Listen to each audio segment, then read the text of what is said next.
and welcome to the king of the motoring jungle, Four Wheels Good. Come with me as we swing our way through the trees and wrestle with the four-wheeled creatures which inhabit our spiritual home. On today's show, top touring car ace Will Hoy takes us for a startling spin round the circuit at Oulton Park in Cheshire in BMW's fantastic M3 Evolution. Steve Parker, our old friend from the good old US of stateside, will literally be taking a bird's eye look at the streets of downtown LA. And John of the mechanical jungle will be pounding his chest with the spanners of his trade in inside motors. But first, let us travel to the French Riviera, more specifically Tropez. Ian Royle has been living the life of the rich and famous and showing his face around town in an open-top sports car. But not just any sports car. Mazda recently decided to try and improve the ever-popular MX5, and Ian went along to check it out.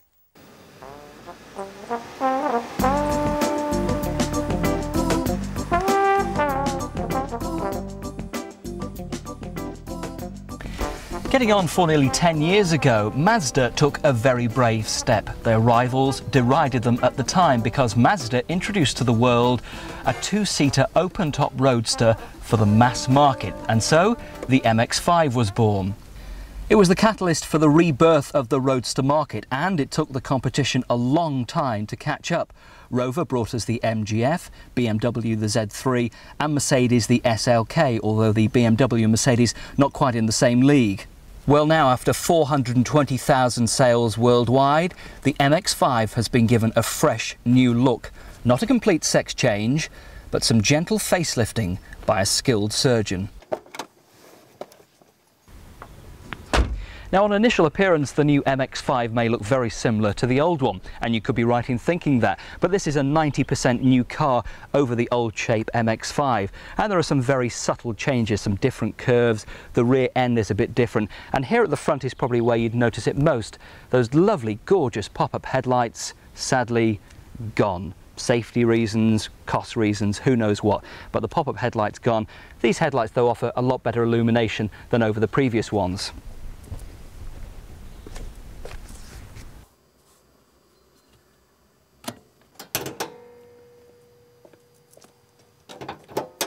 Under the bonnet you have a choice of two engines. The 1.6 and 1.8 litre have both been retained, but with increased power. The 1.6 is up to 110 brake horsepower and this 1.8 litre to 140 brake horsepower, giving better acceleration, top end speed and also very good fuel consumption and still very good insurance rates as well.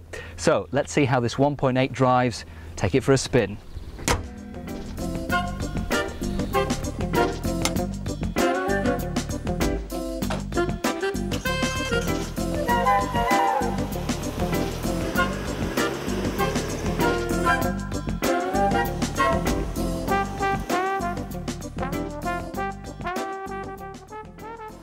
Tim, what was the reason why Mazda decided to change a winning formula and introduce the new MX5? Well, the car was launched in 1990. Nearly 500,000 have been sold, and things move on. Our customers, we talk to them regularly, and they've told us that one or two things need to be improved. We've improved them, and we've come back stronger than ever with a fantastic car. What would you say to existing MX5 owners, the main differences they would find if they jump in the new one?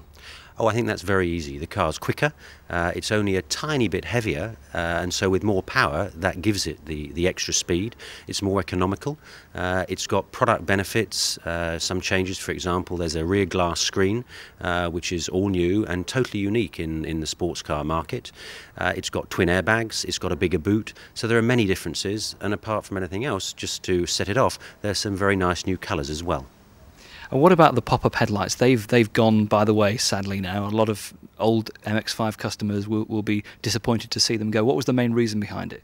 Aerodynamics and fuel efficiency, really, and also better lighting capability at dark. So yes, I mean the unique feature of the last car were the pop-up headlamps, but the new car is much more efficient, and it has a slightly new face as a result, and people will, I'm sure, come to get used to that over time.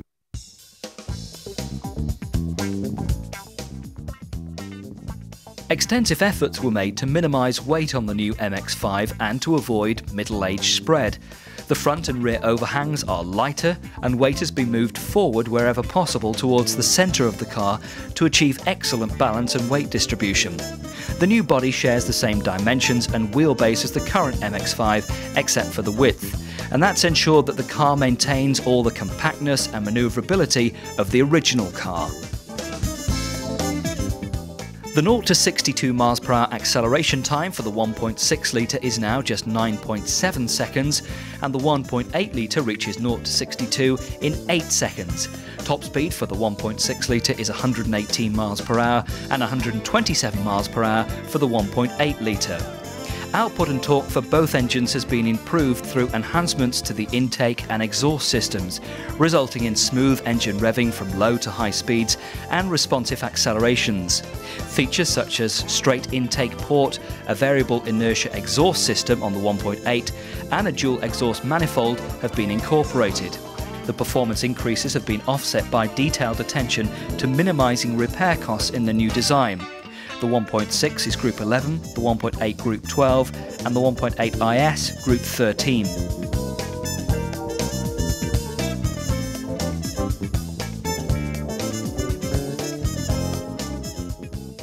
Inside, the cabin remains very much the same. It's not packed with creature comforts, but there's everything you need, and it's all close at hand, very nicely laid out. But perhaps the biggest revelation is the way that the new MX5 now drives. It's of course always been a fun car to drive, but now the engines are more powerful and the handling sharper and more responsive. It's really reminiscent of the golden age of motoring. It's such a fun car to drive, and with the price of the MX5, it allows more people to get into this sort of car. Who would want to pay double for a Mercedes SLK or 10 grand more for a BMW Z3?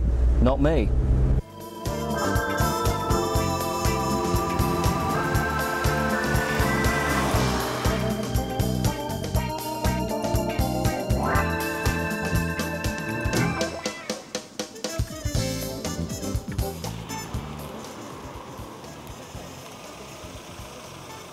Well, what tremendous fun. The new MX5 has retained the qualities that made the old one so good. It handles better, it drives better, there's more power, and there's hardly any increase in price. Mazda aim to sell around 5,000 of these a year, and their philosophy of, if it ain't broke, there's no need to fix it, certainly seems to have worked. Put an old shape MX5 and a new one side by side and you'll really notice the differences. So if you want open-top motoring, try an MX5. They're fun. Certainly a lovely car, but I'm not sure how the public will react to the lack of flip-up headlamps. Now, as you all know, Will Hoy is a driver with a pedigree, and we managed to match him up with a car to suit that pedigree. So without further ado, here's Will Hoy with BMW's M3 Evolution.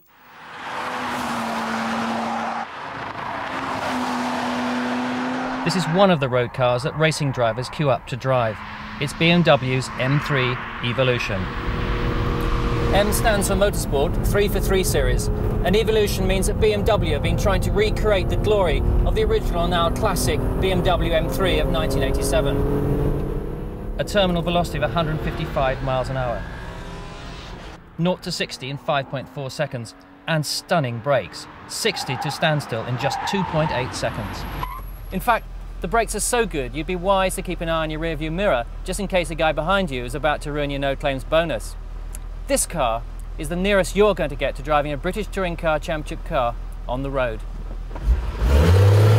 I think BMW have found themselves a bit of a niche in the market. This car, in this trim, is £43,000. And there really is no other competition at this price level. The nearest is the old-style Jaguar XJS 4 litre at around £45,500. Now, the supercar class doesn't even start till you get to the entry-level Porsche 911, and that's £60,000. So what we've got here is a bit of a bargain basement supercar. And what's more, it's a Grand Tourer. It's got 4 seats and a boot. Okay, it's a bit understated, and it doesn't have the looks of a normal supercar. But that's no bad thing if you want to avoid the attentions of the boys in blue. It may be the poor man's supercar, but at this price you're not exactly going to be skint, and you're certainly going to expect something special. And if you are tight-fisted, well, you can always opt for the coupe at a mere £37,000. The real soul of this car is BMW's classic 6-cylinder engine, now reworked to produce 321 eager Bavarian horses. They're whipped up and reined in by high-tech electronics and the infinitely variable camshafts. That's a lot of grunt, but even so, you do need to push the car hard to get real performance. However, there is a flip side. And that's the sound of the 3.2-litre engine under full power.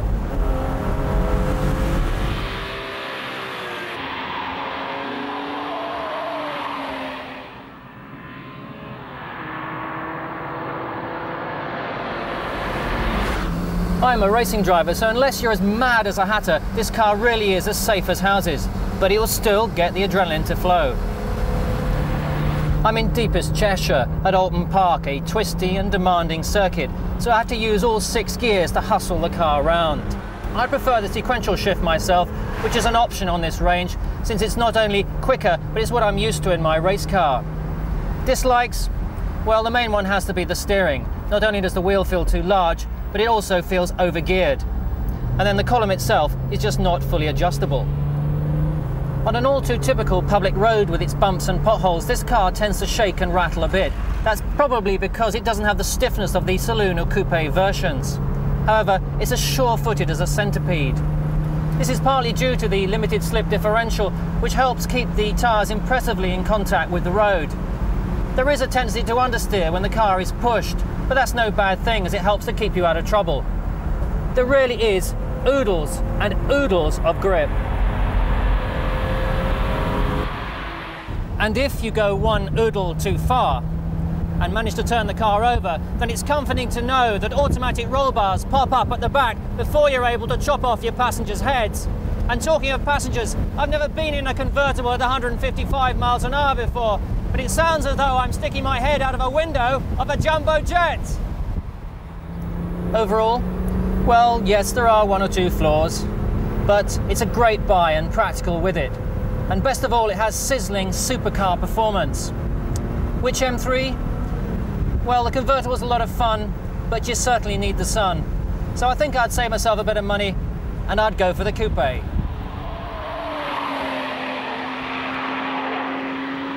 Will Hoy there, showing us what a professional racing driver can do with an extraordinary road car. It's time now to have a break, so join us again soon when Steve Parker will be investigating the camera in the sky above the always lively streets of Los Angeles. And John Wright will be continuing his MG rebuild in the studio garage of Inside Motors.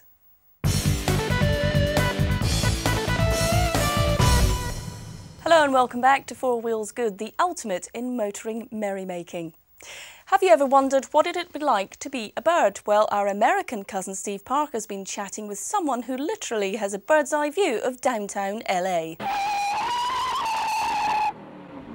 We're driving a 300 horsepower Mustang Cobra, and we've taken it down here to Long Beach, California. We are on the track where they run the Long Beach Grand Prix IndyCar race every year, right here on city streets. We thought this would be a good place to place a cell call to Jennifer York, who is the Skycam helicopter reporter for Channel 5 in Los Angeles, the same place I work, and ask her about reporting on traffic from 1,000 feet up every day to several million people. And there she is. Yes, we're lucky. Jennifer, thanks for joining us today. Jennifer, a lot of people know that the M6 motorway and the Thelwall Viaduct is a big pain when it comes to traffic. Tell us about traffic right here in Los Angeles. Heading into downtown is one of the worst areas. The Hollywood Freeway, the Golden State, and also through Orange County, there's some real big traffic jams in one area called the Crush. That's where 3 different freeways merge, and you've got all these different people. In fact, I think there's almost 20 million cars in Southern California alone. And could you imagine all that on just, I think there's about a dozen freeways that 20 million cars have to fit on every day of the week. Jennifer, I took a ride with you in that helicopter a few days ago. Tell us all about the helicopter. It's a very special one, isn't it? We fly in an Aerospatiale 350B. It's a big helicopter among helicopters. I know most people think it's kind of small, but among helicopters, it's one of the biggest, and it's really quiet and it's smooth. We have a cameraman who sits behind me, and we have a pilot that pilots it while I'm reporting. Jennifer, I'm on the front straight where they run the Long Beach Grand Prix. The Indy cars go 200 miles an hour here. I don't really go that fast, but tell us what happens when people slow down in Los Angeles because of the rain. We find that people drive right off the freeways, they land in people's backyards, they run into the sides of buildings. People don't know that the freeways get really slick when it rains because of all the oil on the freeways, and people can't stop right away, and they end up sliding into people behind them or right off the freeways. Jennifer was still on the racetrack. When you're up there on the racetrack in the sky with all the other helicopters from all the other TV stations, I guess you have to cooperate with the other pilots working, huh? Well, you know, you think it's crowded on the ground, what you're driving in right now. Imagine that up in the air. Sometimes we can have up to 9 or 10 different airships over one situation, whether it be a bomb threat or a car chase. They always fly in the same direction, and it's up to the pilots to talk to the other pilots. So that's another thing. You usually know the other pilots that are flying the other airships, so that helps out a lot as well. Now, Jennifer, you cover a lot of other stories besides just traffic. You do the fires and the floods and the earthquakes in Southern California. I think it's a little bit harder because it seems like it's breaking news, and everybody is on the edge of their seats waiting to hear what you have to say. So what you have to say is very important, and the accuracy of what you have to say is very, very important. It's not trivial whatsoever, and you've got everybody kind of listening to you. So I think it's extremely important. It's very intense. But it's crucial to keeping people informed in Los Angeles as to what's going on, because, you know, we're like media hogs here. We love to know. We always listen to the news. We don't have air conditioning in the helicopter, so it gets really hot here. Some of those days the average heat was 100 degrees outside. Then the heat from the fires, of course, really made it hot inside here. I think for me the hardest was the smoke, not only because it was hard to breathe, but also it made it, you felt like you're flying at night when it was, say, 11 o'clock in the morning, because it was so dark outside because of all the smoke in the air. So it was a pretty traumatic time. Jennifer, it sounds like serious business, but you're in that helicopter 3 hours every day. You must have some fun up there, right?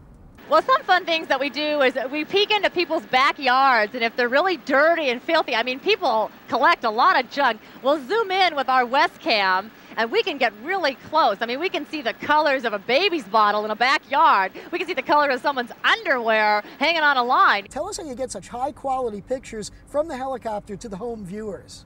This is what you would normally look like if I looked out my helicopter window, but the capabilities of the West Cam, it's a $300,000 camera from Canada, which is mounted on the outside of our helicopter. Martin, our cameraman, is able to zoom in with the capabilities of the West Cam, and we can actually see, but for the, is it really? You want to show it? I understand you're on top of an accident scene right now. Looks like it's a head-on collision here. You can see how many paramedics are on the scene. You can see the color shirt that the person is wearing who's laying on the gurney. And we're able to show you the bumper. You can see just how the front end of the car is damaged. We can see what type of injuries they're suffering. We're able to see how many lanes are blocked if it was on a freeway. This is a surface street accident, but we can even see the policewoman taking the report here. You know what, Steve? I have to go to another story right now, but thanks for calling. Thanks for joining us. And hey, don't take the 101. It's really heavy. Stick with the Golden State to get into downtown. Bye. What an absolutely amazing job. It's good to see that she's keeping an eye on Steve's activities on that Long Beach IndyCar Grand Prix circuit. Now it's time to get your spanners at the ready and take heed of the mighty mechanical messages which are about to fill your head. That's right, it's John Wright and his head's under the bonnet of Inside Motors.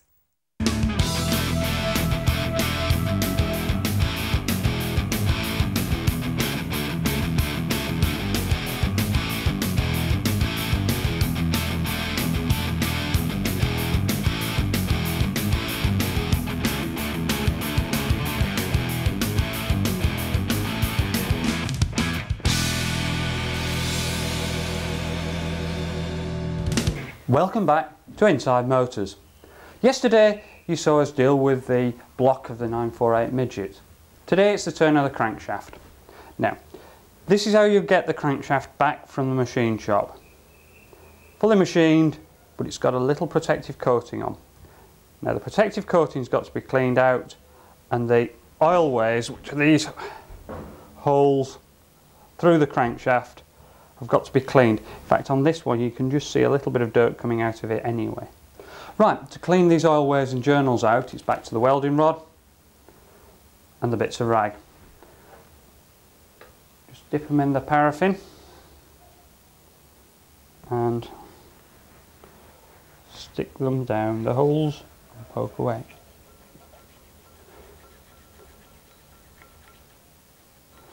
One done. You see how dirty that comes out. Clean it up a bit.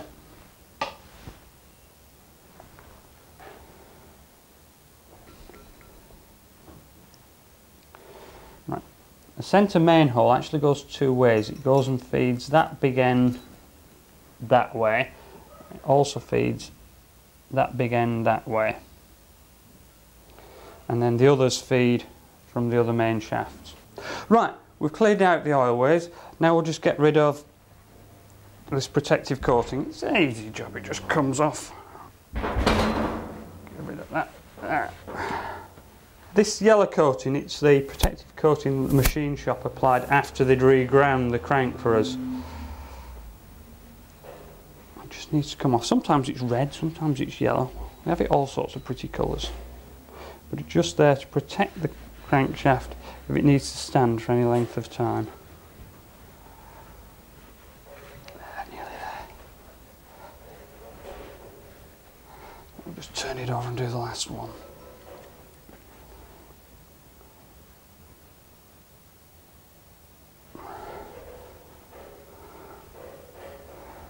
Right, just one last job to do before we start fitting this into the block. Okay. Now, what I'm going to do is I'm just going to protect the big end journals from damage while we're fitting it. And this is what I do. Right, what I've done is cut some old oil can bits of plastic. I'm going to wrap these around the big end journals. And then just hold them with a piece of tape.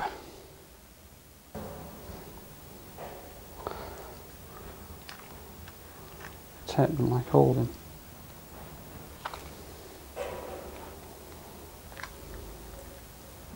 Right, we've prepared the crankshaft and we've prepared the block. Now we're ready to fit the main bearing shelves and the crankshaft into the block. Just relieve them of the packaging. Now, what we're doing is fitting those in there with that little tongue into there, and you just press them in. There. One in. Put the second one in. It's got to be very careful with it. Now, I don't know if the microphone could pick that noise up, but that noise there means there's a little bit of grit under the bearing. So take it out, put a rag and re-clean it. Mr. Wright will be making more mechanical music next week. Also on next week's show, we'll be back in America, where Steve Parker will be seeking the thrill of the ultimate power muscle machines that inhabit the streets of Los Angeles. See you then.